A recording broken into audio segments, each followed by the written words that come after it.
Oke bro, kita lanjut dengan teknik ke-19. Berikut ini tekniknya. Bro, tanpa penyangga kaki atau tangan, duduklah hanya di atas bokong. Tiba-tiba terjadi pemusatan. Teknik ini telah digunakan oleh para Taois di Tiongkok selama berabad-abad. Ini adalah teknik yang luar biasa, salah satu yang termudah. Cobalah duduk tanpa tumpuan kaki atau tangan, hanya di atas bokong. Tiba-tiba terjadi pemusatan. Apa yang harus dilakukan? Ada dua hal yang dibutuhkan. Pertama, tubuh yang sangat peka, yang sayangnya tidak dirimu miliki. Tubuhmu mati rasa, hanya beban yang harus dibawa. Dirimu harus membuat tubuhmu peka terlebih dahulu.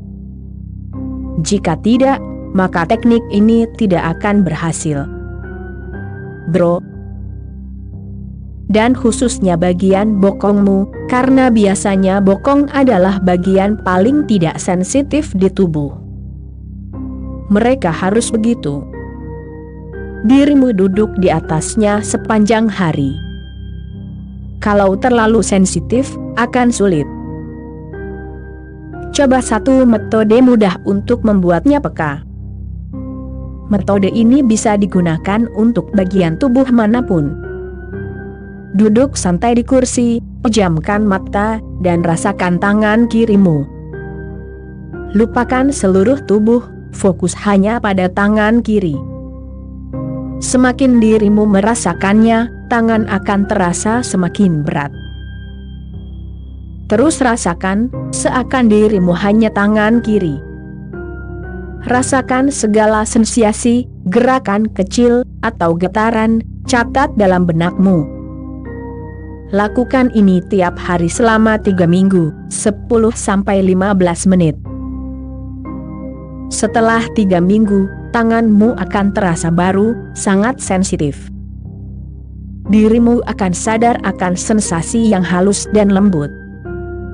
Setelah berhasil dengan tangan, lanjutkan dengan bokong.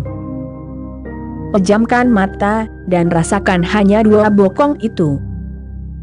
Biarkan seluruh kesadaranmu masuk ke sana. Cobalah. Rasanya luar biasa.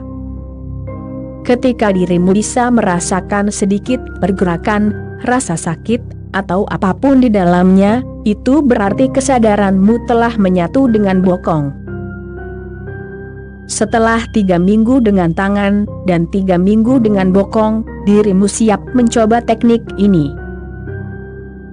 Berbaring di tempat tidur, lupakan tubuh, ingat hanya bokong. Rasakan sentuhan spray, dinginnya kain, atau kehangatan yang perlahan datang.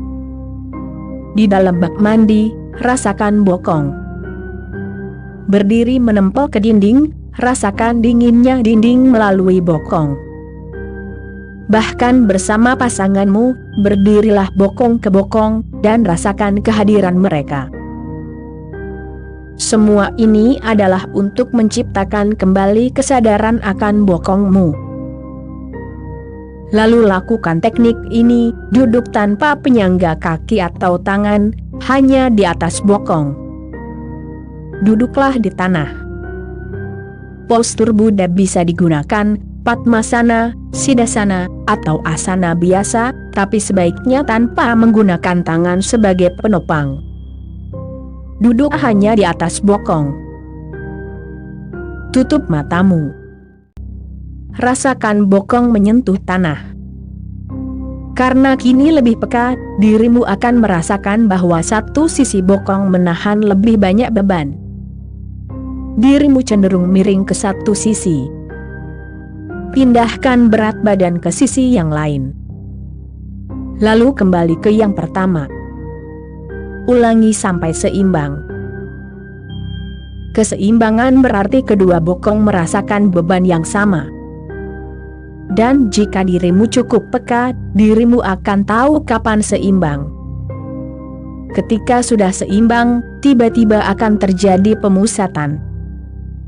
Dengan keseimbangan itu, dirimu akan terdorong ke pusat pusarmu, dan dirimu akan terpusat di dalam. Tubuh dan bokong terlupakan, dirimu dilempar ke pusat batinmu. Itulah mengapa dikatakan, di mana pusatnya, itu tidak penting, yang penting adalah pemusatannya. Entah itu terjadi di jantung, kepala, atau bokong. Ketika dirimu melihat Buddha duduk diam, dirimu mungkin tak pernah membayangkan bahwa ia sedang menyeimbangkan bokongnya. Tapi memang begitu, dan dari keseimbangan itu, datanglah pemusatan. Oke bro, sekian dulu episode kali ini. Jika nanti bertemu dengan Sun Bokong, kita sambung lagi.